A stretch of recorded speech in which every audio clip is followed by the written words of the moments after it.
जय माता दी दोस्तों। तो चलिए शुरुआत करते हैं आज के व्लॉग की। तो यहाँ पे जा रहे हैं मॉर्निंग वॉक के लिए। आजकल बहुत जल्दी उठना शुरू कर दिया है, मेरे लिए 4:30 बजे उठना बहुत जल्दी है। और शायद नॉर्मली बहुत जल्दी ही होता ही है, क्योंकि आजकल के जो लाइफस्टाइल है ना सबका, वहाँ पे लेट उठना और लेट सोना ये चीज़ें चल रही हैं। लेकिन लेट सोना तो जो है उसको तो मैं नहीं बदल पाई हूँ, इतना जल्दी अभी नहीं चेंज हो पाया है।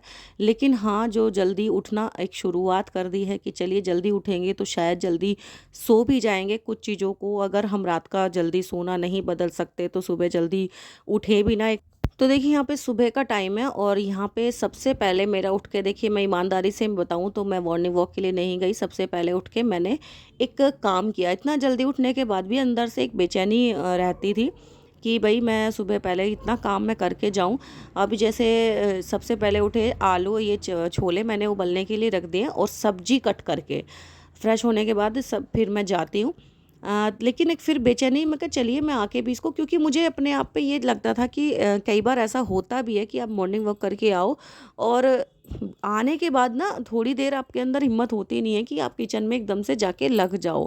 क्योंकि जहाँ पे जो मेरा पार्क है ना, हम लोग जाते हैं वहाँ का, मैं लगभग 6 राउंड लगाती हूँ।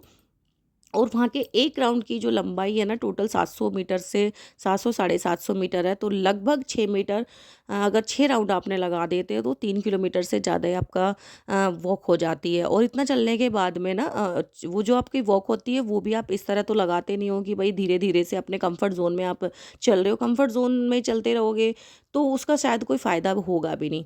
तो उससे मैं बाहर होके अपना तेज़ी से, जितना मैं तेज़ चल सकती हूँ उतना तेज मैं उसको लगाती हूँ। और चलते-चलते मेरे साथ में दिक्कत होती है, मेरे लेफ्ट हैंड में ना दर्द रहता है, तो मैं उसको मोड़ के ऐसे चलती हूँ।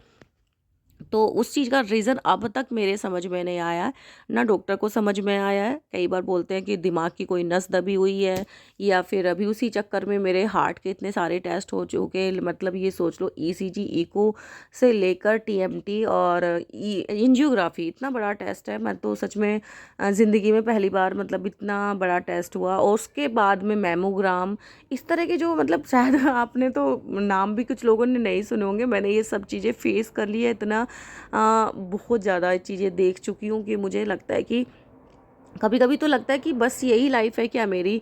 और कभी कभी लगता है कि शायद कहीं और अच्छी होती, लेकिन ऐसा नहीं है। कि बचपन से बहुत ही अच्छी लाइफ मैंने जी है, यहाँ पर हूँ अपनी शादी के बाद में भी, यहाँ पे भी मेरे बच्चे हैं, मेरे हस्बैंड है, काफ़ी केयर करते हैं। कभी कभी ऐसा लगता है कि नहीं कोई केयर करता है, और कभी कभी ऐसा लगता है कि कहीं और अगर होती तो शायद मैं इतना, जितना मतलब मैं ठीक हूँ उतना भी नहीं रह पाती। क्योंकि बहुत ही छोटी एज में शादी हो गई, और उस टाइम पे जितनी केयर मुझे चाहिए थी ना, उससे दुगनी ज़्यादा मेरे हस्बैंड ने मेरी केयर करी है। तभी मैं आज मैं थोड़ा ठीक भी हूँ। नहीं तो जो चीज़ें मेरे साथ हुई हैं भाई, मैं सारी चीज़ें अब लोग के साथ में क्या शेयर करूँ। तो उस हिसाब से तो मैं, जिस तरह मेरी हेल्थ भी है, ठीक हूँ मैं ठीक नहीं रहती बिल्कुल भी।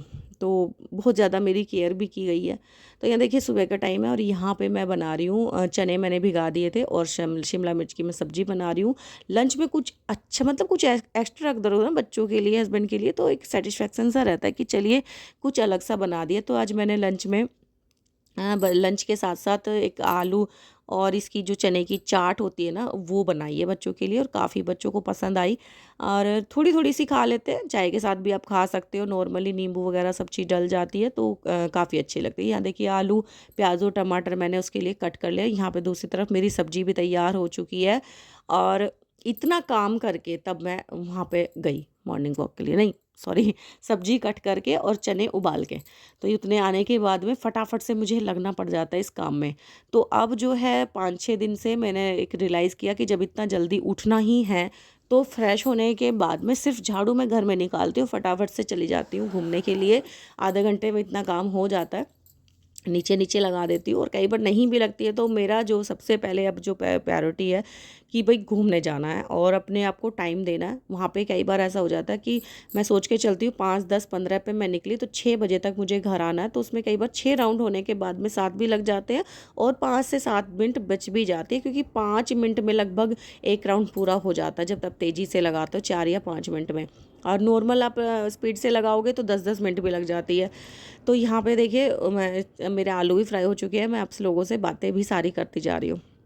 तो मैं क्या बात कर रही थी कि जब हम ऐसे होता है ना कि अपने आप को सोचते हैं कि भाई हम कहीं और होते तो ज़्यादा अच्छे होते या फिर नहीं, तो हम जो हमें लाइफ मिली है हम वही डिज़र्व करते थे, शायद हमें तभी मिली है। हम उन चीज़ों को भूल जाते हैं कि बचपन में भी हमें थे जो हर चीज़ समय से पहले आगे मिलती थी। और यहाँ पे भी भाई सच में ईमानदारी तो वही होगी कि हम सिर्फ अपने मायके वालों को या अपने घर वालों को ही अच्छा ना कहें कि भाई उन्होंने ही हमारा ध्यान रखा है। हमारे हस्बैंड या फिर हमारा ससुराल पक्ष अगर हमारे लिए इतना करता है तो वो भी बहुत बड़ी बात है। तो भाई यहाँ पे भी मेरे लिए कभी किसी चीज़ की कमी नहीं हुई है। हाँ, कॉम्प्रोमाइज़ कभी-कभी हम लोग को करना पड़ता है। हम लोग को क्या, सबको करना पड़ता है। बच्चों को भी कई बार करना पड़ जाता है। कई बार चीज़ें वो सोचते हैं कि हमें मिल जाए, उनको भी सही समय पे नहीं मिल पाती है या समय हमारे हिसाब से वो अच्छा नहीं होता है। सही नहीं होता है। कई बार इसी चीज़ को ले लो कि बच्चे 16-17 साल के लड़के हो जाते हैं, उनको लगता है कि हमारे पास बाइक होनी चाहिए, लेकिन हम लोगों को लगता है कम से कम 21-22 साल का हो, थोड़ी-सी उनके अंदर मैच्योरिटी आए, समझदारी आए, तब हम उनके हाथ में बाइक वगैरह दें। और देनी भी नहीं चाहिए, मैं सच में बताऊँ तो, क्योंकि इस चीज़ की लापरवाही हम लोगों पे भारी पड़ती है फिर। इन चीज़ों में मैं बिल्कुल स्ट्रिक्ट रहती हूँ कि जब मेरा बेटा 10th में आया तब उसको लगने लगा कि उसके दोस्त बाइक चलाते हैं, मैं मेरे पास भी होनी चाहिए। मैंने सीधे बोल दिया था 21-22 से पहले बाइक नहीं मिलेगी। आप यकीन नहीं मानोगे कि मैंने इतना कॉम्प्रोमाइज़ किया खुद से और अपनी असुविधा में रहे, बस से आना-जाना, इधर छोटा-मोटी जगह भी हर जगह बस या रिक्शा करो, ओला करो, लेकिन हमने बाइक नहीं ली सिर्फ़ इसलिए कि बच्चा जो है अभी ज़िम्मेदार नहीं है, मैच्योरिटी नहीं है, समझदार नहीं है, तो भई उसके हाथ में बाइक देना बिल्कुल ठीक नहीं। अपनी सुविधा के लिए हम अपने बच्चों को रिस्क में नहीं डाल सकते, मेरे हिसाब से तो भई ये रिस्क ही है। तो बस यहाँ पे बच्चों को सँभालना भी अपनी ज़िम्मेदारी है, खुद को सँभालना भी अपनी ज़िम्मेदारी है और उसका ख़्याल रखना भी अपनी ज़िम्मेदारी है। एक समय होता है कि बहुत ज़्यादा लोग आपका ख़्याल रखते हैं, एक समय ऐसा लगता है कि कोई आपका ख़्याल नहीं रख रहा है, तो अपना ख़्याल खुद रखो भई, ठीक है?